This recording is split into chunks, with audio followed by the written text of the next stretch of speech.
Hi, everybody, and welcome to the premiere episode of the Kushawa podcast, where our intention here is to redefine masculinity.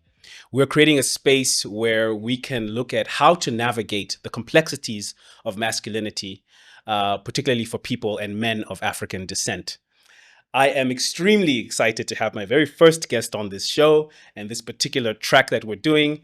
I want to invite Walter Wanyaya.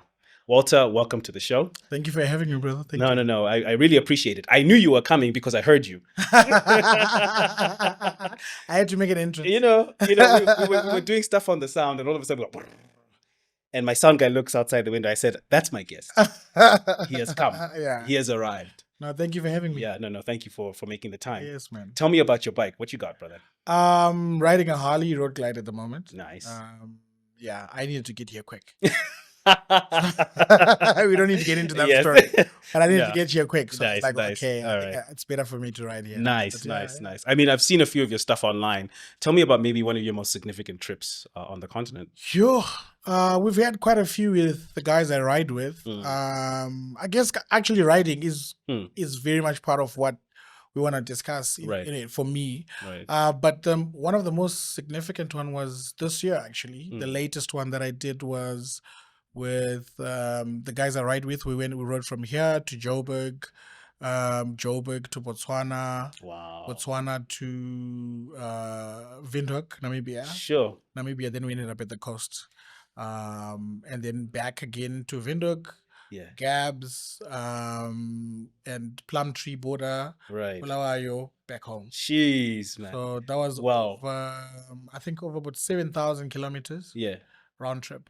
Wow. So that was fun. So I enjoyed that. Amazing. And also it wasn't just four of us from Zim. We ended up, I think it's about 25 bikes. Because we picked up some guys in Joburg. Okay. And then some guys came from Zambia. Wow. And then we picked up some guys in Windhoek to go to Swakopmund. So that was awesome. Amazing. Yeah. I'm curious to kind of, I mean, I think you get a different feel of the continent when you're riding, right? Like it's not even just the continent. Yeah. Like us bikers call cars cages.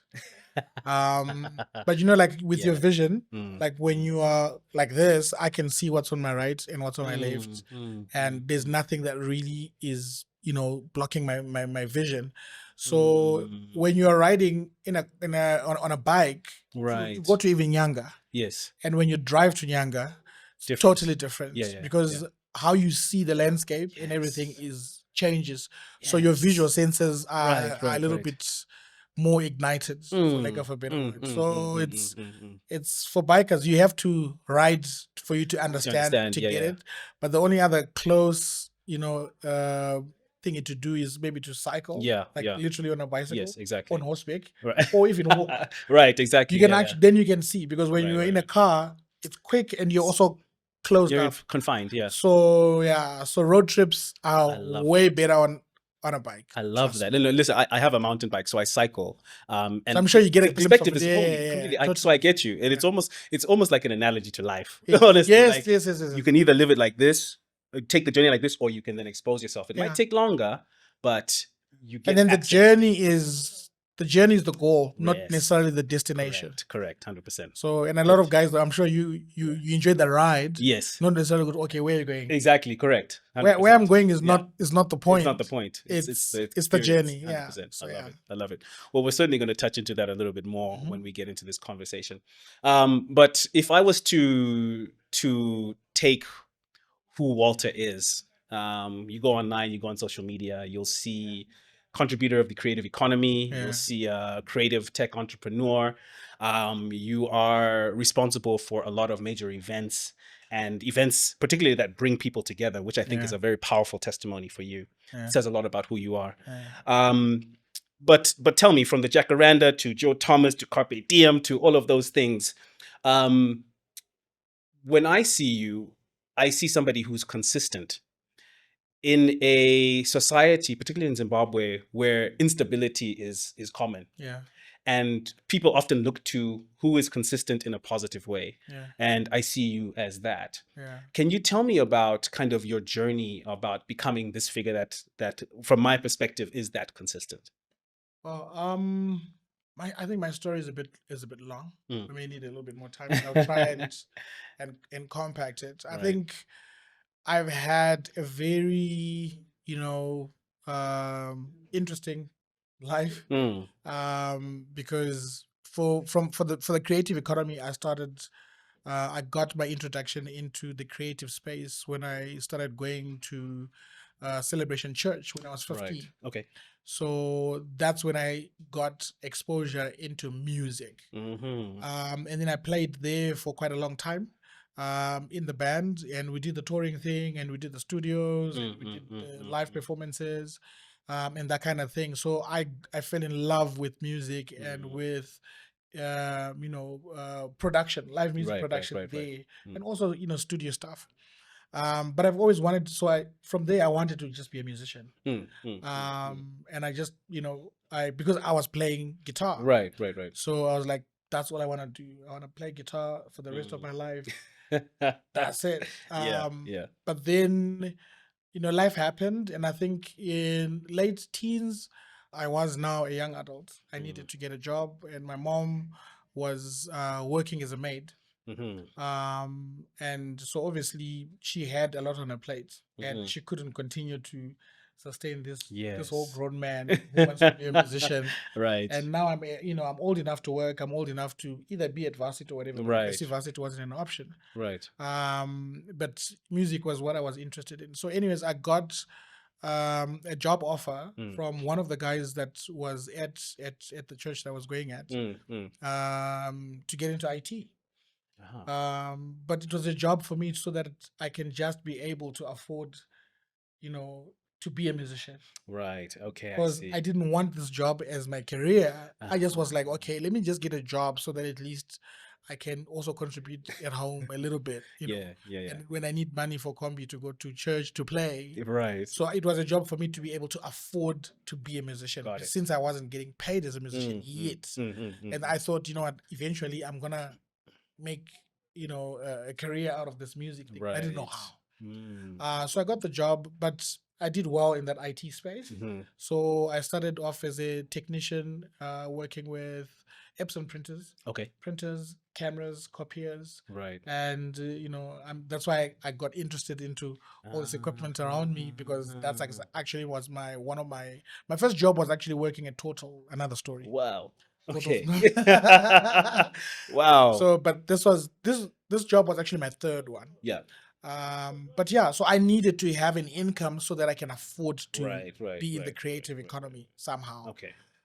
So yeah, the job was great. It was paying me well enough for me to be able to continue to play, and I did that up until I was like 30 or so. Wow.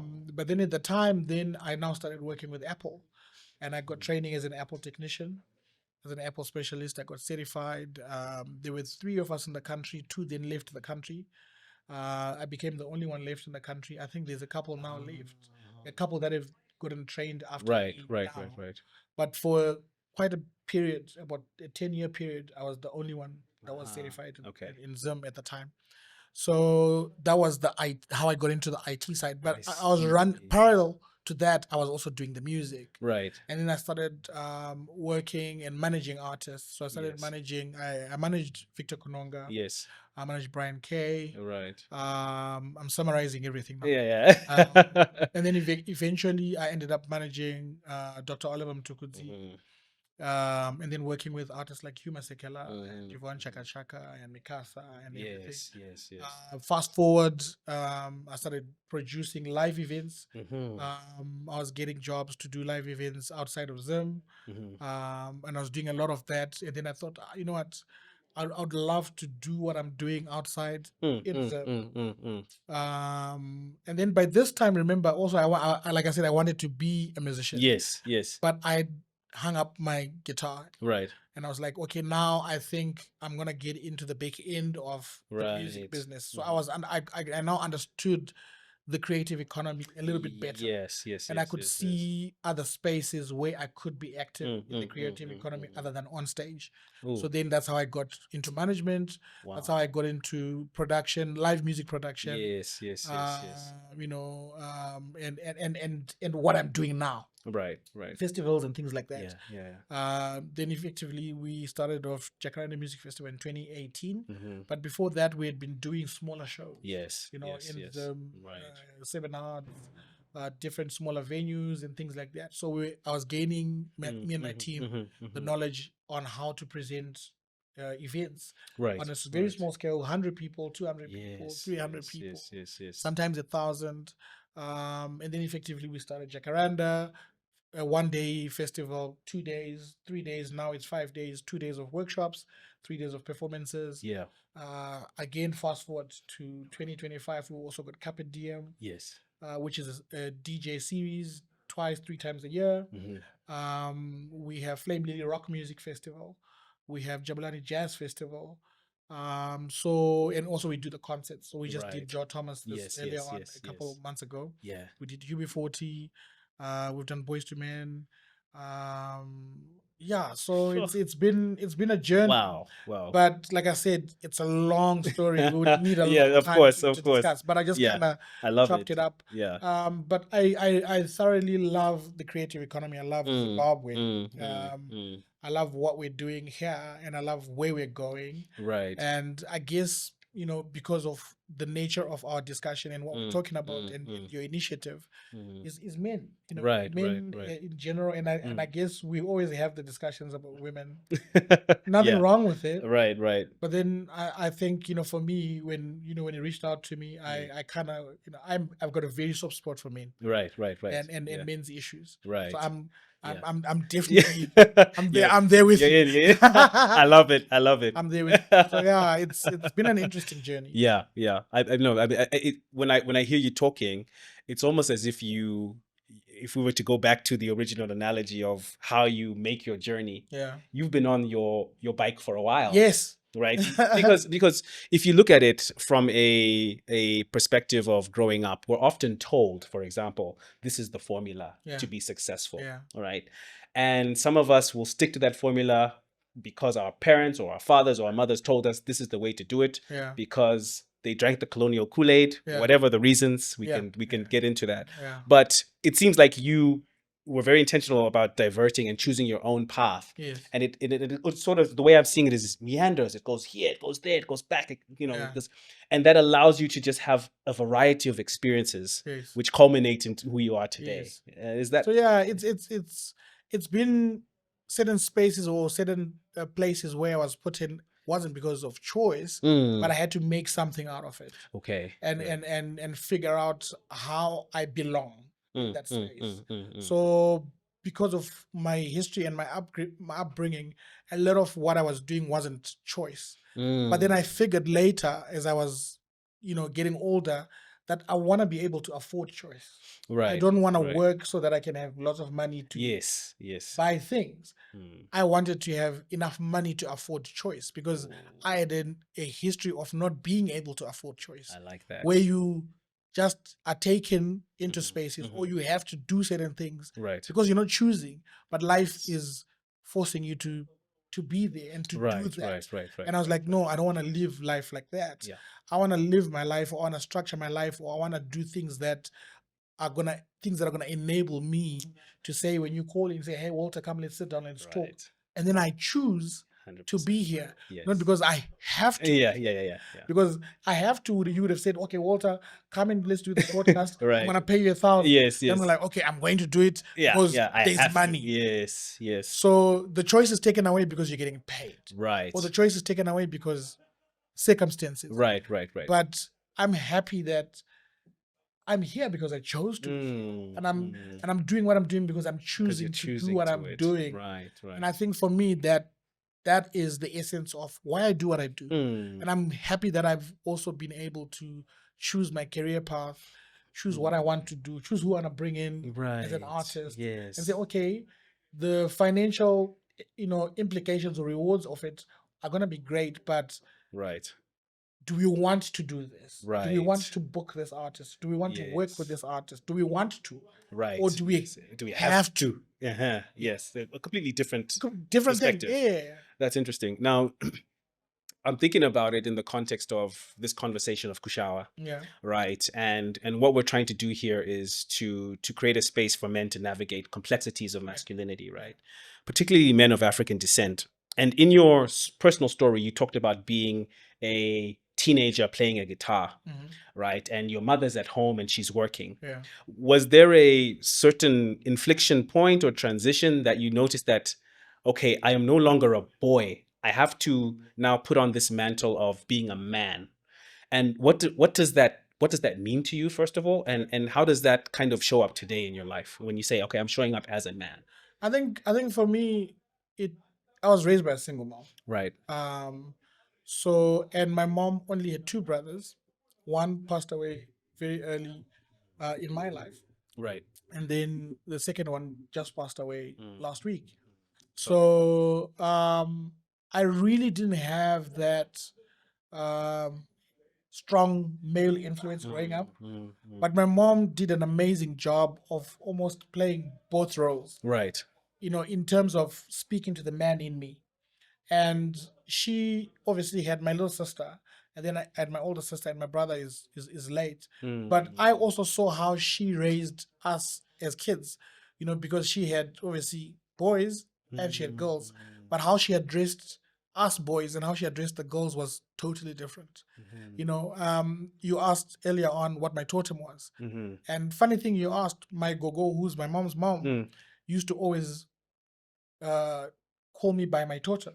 She never called me by my first name. And my mom also always used to call me and address me as a man, right, not as a boy. I don't know if that makes sense. Yeah, I get that. So I very much from an early stage in my life was treated like a man. Right.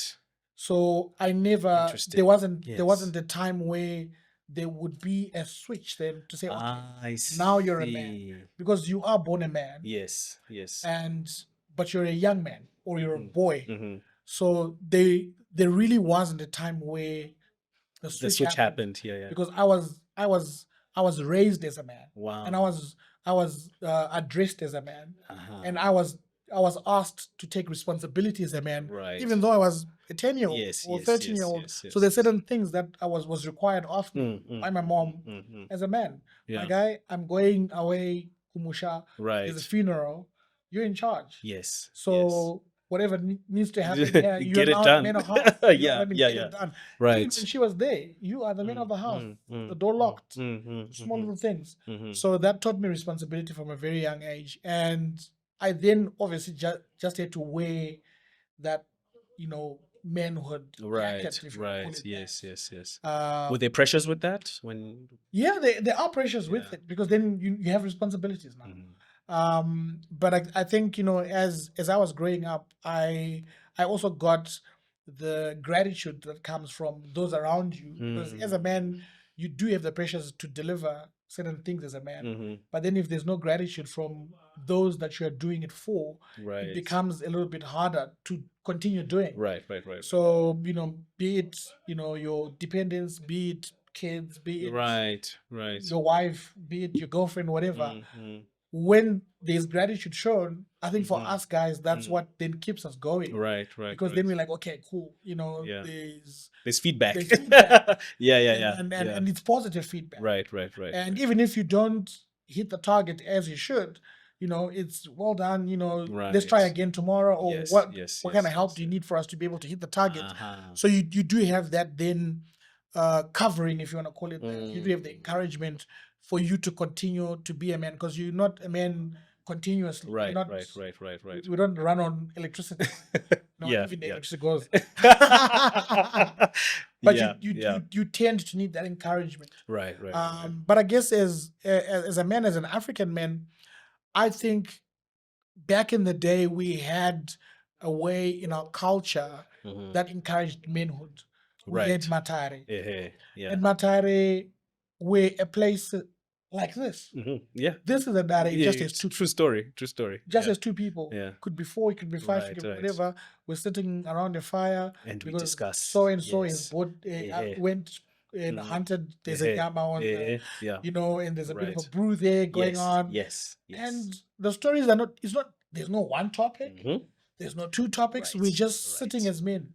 And I think you as a man, you know this, that when you hang out with your boys, you don't really have to have an agenda. But when men sit down and talk, afterwards, no matter what problem it is that you had before, you may not discuss it, but after you're done, just being in the company of other men, talking nonsense, you always feel like, wow, because we need that. So I think as the modern day man, there aren't enough mataris that are intentional. 100%. Where you sit down with like-minded men, like-minded individuals, and you just, you discuss things. And if you do get deep, then great, you go deep.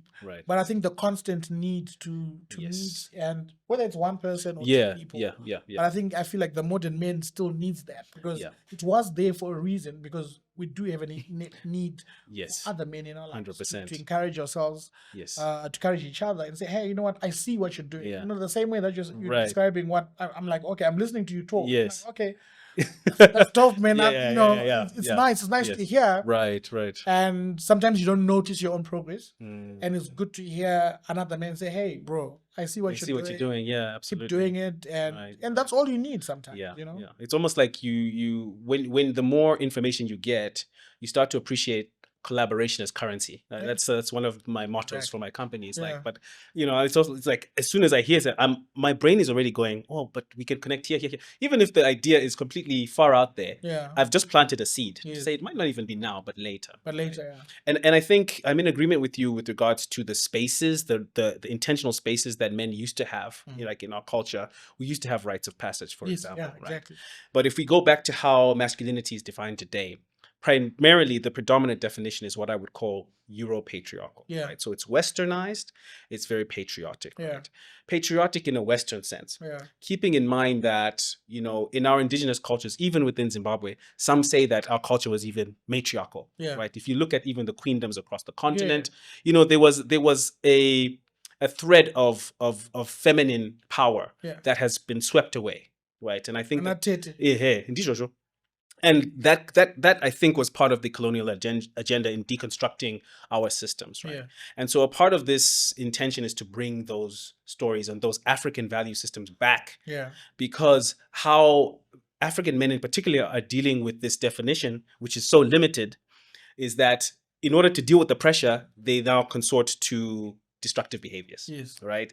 And that shows up in the data, right? The suicide, over 800,000 people a year, 80% of those are men, right? Africa has the highest rate of suicides for men, 11 per 100,000, as opposed to the global average of 9. Scary. It is scary. Young men are killing themselves, right? I've been personally affected by that. Friends who have taken their lives. Just a few months ago, a young man in the Harare streets jumped off a building. But these are taboo topics in our culture, right? How do we change that? How is it so that we can start freely talking about depression, being vulnerable, empathetic, asking for help?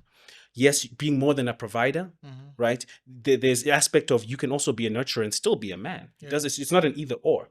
Right, depending on the context. If my daughter comes to me and says, "Daddy, I need pads, I'm on my period," am I going to say, "Oh, no, wait for your mother"? No, I'm going to go to her and say, "My daughter, and my shops, let's go do what we need to do, because I'm your father.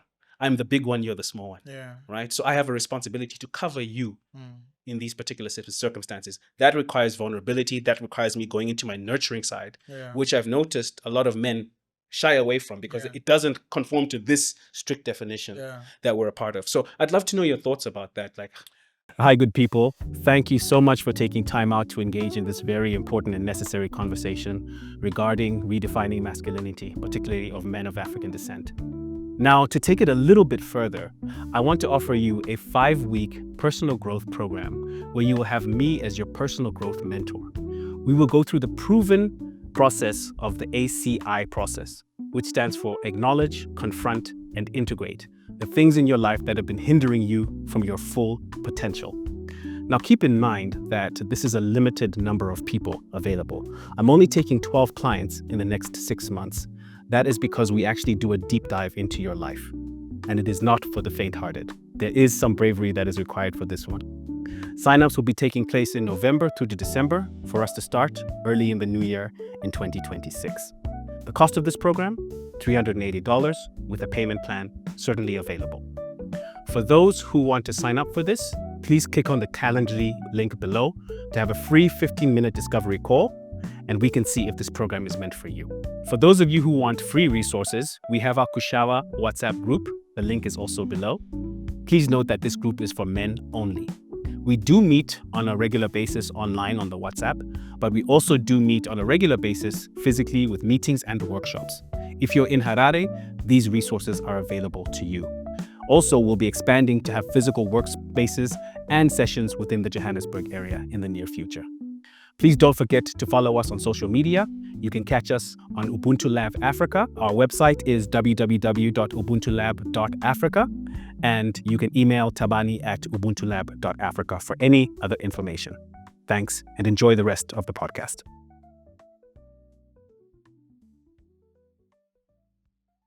I think upbringings are very critical. The spaces that we grew up in, they can either have a negative or positive effect on us. And then also, I think as we become adults, you then can't use your childhood too much as an excuse to where you're at. You now also have a level of responsibility to whatever is current.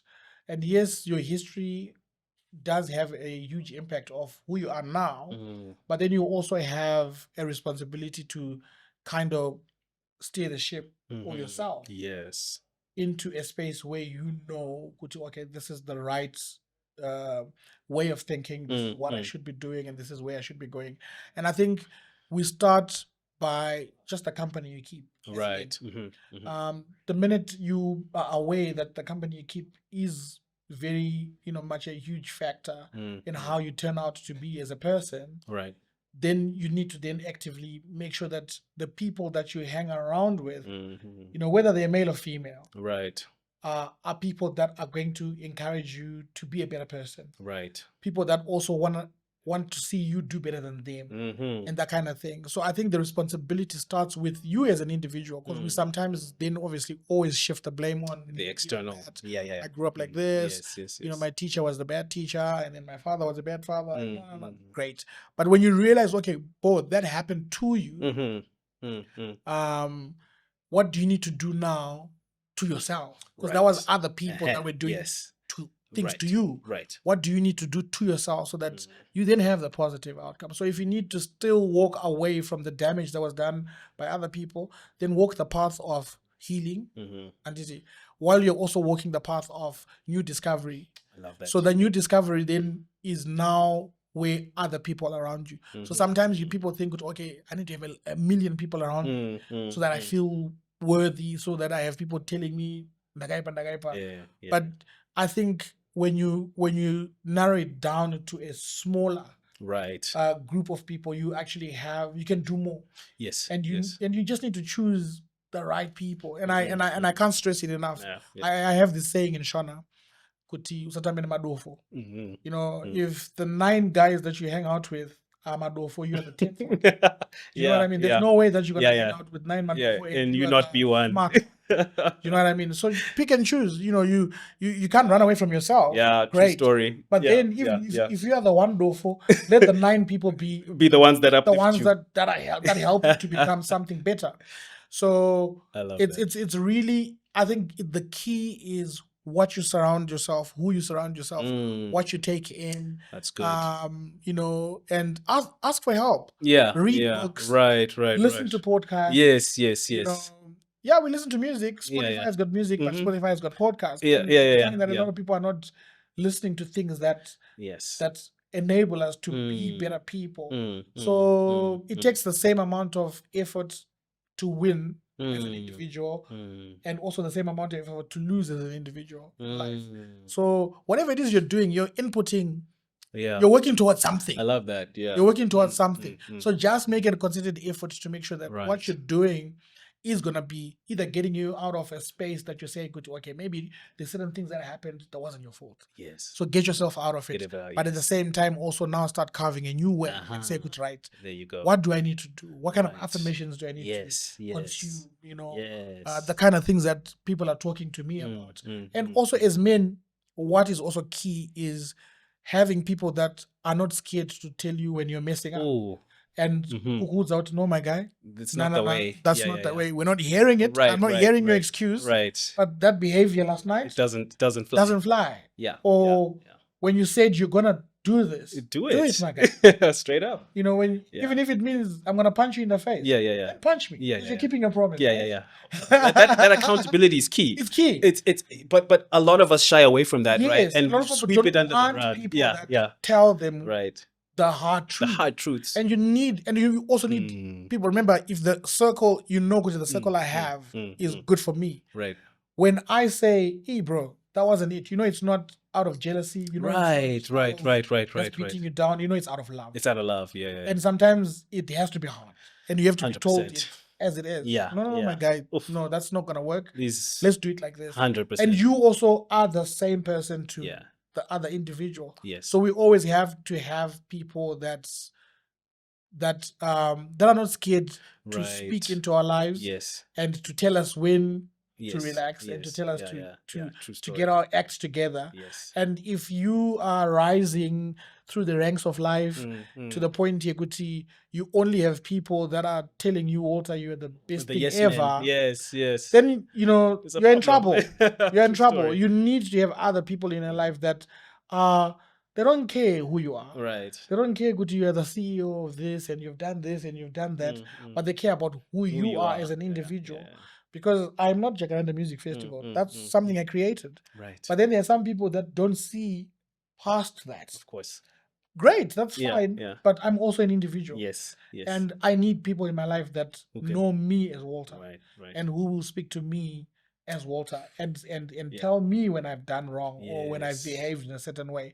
And I know, Guti, when this person is saying this to me, they want nothing but growth for me. They want nothing but to see me do well. Yeah. And also, you talk of suicide, then it means now when you have that group of people, it's when you need help. Yeah.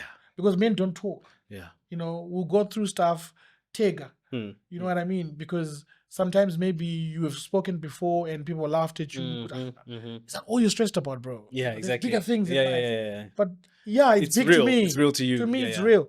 So if you need to find people that you then can talk to if it gets to the point, Yekuti, you want to talk. Right. And you wanna get the counsel that you need. And it starts from, like I said, being told when you're misbehaving. Right. And also being told, because no, my guy, you know what? You speak about that. I actually identify with it. I'm going through it myself. Yes. And then can we walk together, through this path? And then you realizing, Kuti, you're not alone. Yeah. Because some of the problems that we have and the pressures we have as men, every other man either has gone through it, or is going through it, or they've already, they found a way of coping with something. Exactly. So it's and can impart something on exactly. you. Yeah. There's a phrase, in Nguni phrase called masiambisane, which means let us walk together. Yeah. But it's not merely just walking together. It's walking and sharing each other's stories and being there for each other and there's a vulnerability in that. And I think that we've misinterpreted bravery as the old, hero's tale of, slaying the beast. Yeah. The real bravery, particularly in men, is for you to have empathy, for you to have that vulnerability. Yeah. Because some of those things that you're facing, that you're talking about, the traumas, the things that happen to you, that shit is scary. Yeah. It really is. It's not something that you can you look back, and I look at like our father's generation. A lot of it is swept under the rug, huh? You don't want to talk about it. You kind of keep it there. I need to be strong. Yeah. I don't want to talk about it. And I think the effects of that are now showing. Yeah. Particularly in us as the sons, and even in the next generations. But I want to kind of, you've given me a lot of information, and I want to kind of circle back to a few things. The first one about your circle of influence, be it friends or even mentors or mentees or your community, and how you intentionally scale that down. Yeah. I can relate to that. I think, in fact, that actually started in high school for me. Yeah. Because I realized very quickly that, you do the whole joke thing and everything, and and I get it, but that was all we were doing. Yeah. And I realized very quickly, I said, I don't want that. Yeah. Right. So my social circle got smaller very quickly. The second thing that happened is I started creating very firm boundaries with my friends, especially when we started adulting. A lot of them didn't like that. Yeah. So that friendship that got smaller got even more small because I was the one saying, what? You're married? Yeah. But you're doing that? I don't understand. Yeah. Because listen, bruh, you know my value system. Exactly. You know, and Yeah. because of that, so my friends actually stopped sharing with me. And I'll say friends because then I Yeah. realized very quickly, okay, Yeah. maybe we're not in this together. Yes. So you know that people for seasons type of thing. Yes. Some friends are just there for that particular For a season. certain season, And yeah. that's okay. And And it's fine. painful Yeah. to lose them, you know. Mhm. But in reality, for me to move in this direction where I know I'm going, I gotta let you go. Yeah. You know what Exactly. I mean? Yeah. A lot of us don't do that. We'll carry them on for loyalty, and it's blind loyalty, but at the expense of you really becoming who you are.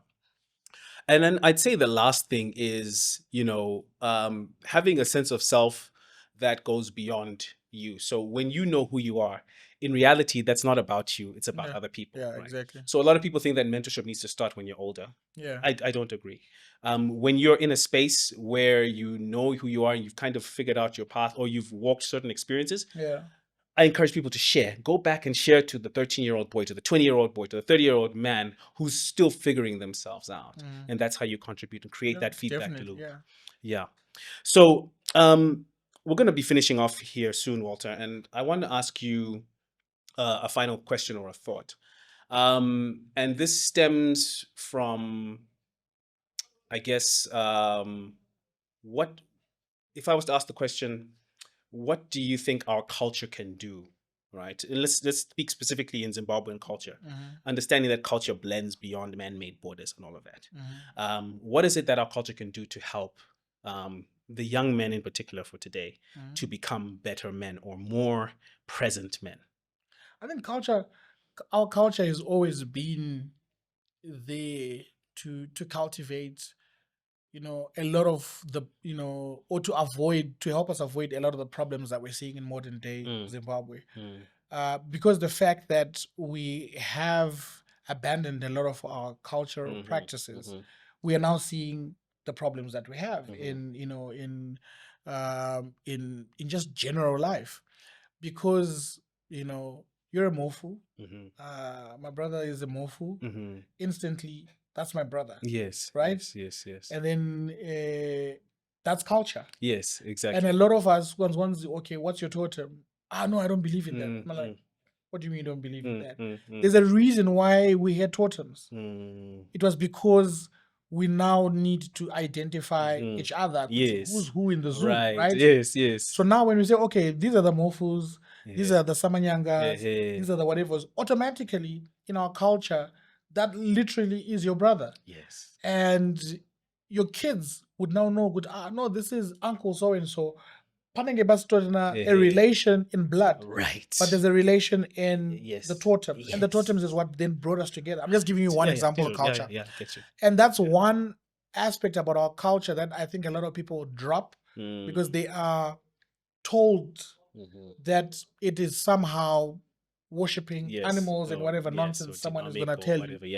But there's a lot of deeper meaning in all that. Yes. And I literally have my totem tattooed on on my arm here. There you go. Which is a shuttle. Very rare. Right. And there's not that many meters out there. So when I meet a meter, I get excited because there's so few of us. And I am sure if I dig deep, I'll find out we're actually related. Because most of us are from the Eastern Highlands. Nyanga, Usatambe, Mutare, that side. Right. So I think that's one aspect of culture where Hunu now is lost because Munuwese is a stranger. Right. Whereas when you discover that's a mofu, we're brothers. Right. And the brotherhood actually is that strong. Absolutely. And then if someone was a chera, you know, Saka, you know, so I can't talk to you. Man, you're my sister. There you go. Do you understand? Yeah. And there would be things that would then happen for you to then say, okay, can we still get on with it or not? Because that's culture. Right. You know, so there were all these things that we practiced as Zimbabweans in our cultural settings that made the society function. 100%. And functioning in the sense, again, I will still use the totems. You may not reach your son for whatever reason. Your own blood. You may not reach your son, but the guy you work with is also a mofu, who is also your brother. Right. So, and your brother the one at work, Right. is the one that gets along with There his you son. go. And that, in effect, he now takes on the role of father. Yes, true story. Because he doesn't, you guys don't yes, get on because you're right. two different Yes, human exactly. beings. Yes, But he's got another he can one, have that access. another morpho that he Yeah, has. yeah. And then also even in the sense of families, Right, your cousin wasn't your cousin. right. He was your brother. He's your brother. Yeah, straight up. Yeah, He's true your story. brother. Yeah, yeah. And I remember when I was growing up, going to my mom's sister's house. Right. And my mom's little sister was my actual mother. Ah.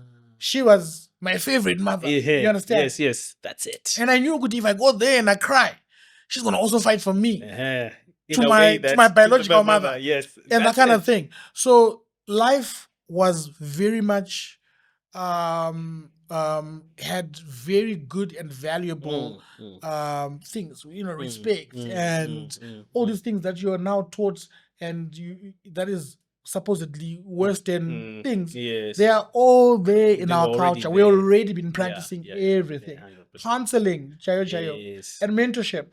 We've They been were doing there. mentorship for a long time. Do you understand? And these are, and you're like, oh, what Yes. is mentorship? It's such a word. You No, Google it and find out. But guys. people have been mentored Yeah, yeah. for a long time. For a So long our time, yeah. culture, if we dig and we look at practices that sometimes we think could, Right. we look down upon it because Right. no. Right. No, these are Right. things that actually are important, and that would Yes. see us having a better society. 100%. So it's almost like, and it's not to romanticize how we were before and like No. things, there were no bad things that happened. No, Yeah. but it's drawing from very particular values within those Practical systems. practices, Yes. yeah. And because they've been ignored or misunderstood, and bringing them into today's context to say, Yeah. with these things, what can we do with Exactly. them? Yeah, I think that's a very, very important thing. I think on that note, Walter, man, I can't thank you enough. We could go on forever, bro. We could carry this on, but allow me, Maita Meta. No, Maita move. My mom was a chair. There you go. So you see I'm in now. good company. Definitely no, but appreciate the time, man, and keep doing what you're doing. Appreciate your presence again. Your consistency, I think, is what for me is the highlight. No, thank you so much. I've been watching you for years, and it's just like, but this guy is just constantly, and I'm not the only one. Just to be like, so we like celebrate and give flowers when they're due. No, you know what I mean? You don't have to do these post-mortem things. Let's do it now. You're here now. Let me gain and draw from as much as you as possible. So I appreciate the time. No, thank you, brother. And we'll support where we can. Yes. Okay. Good. Awesome. Thank you so much for tuning in to the Kushawa podcast, where we talk to interesting people about redefining masculinity. Make sure you sign in, subscribe, follow us so that we can keep the momentum going, and see you next time. Thank you.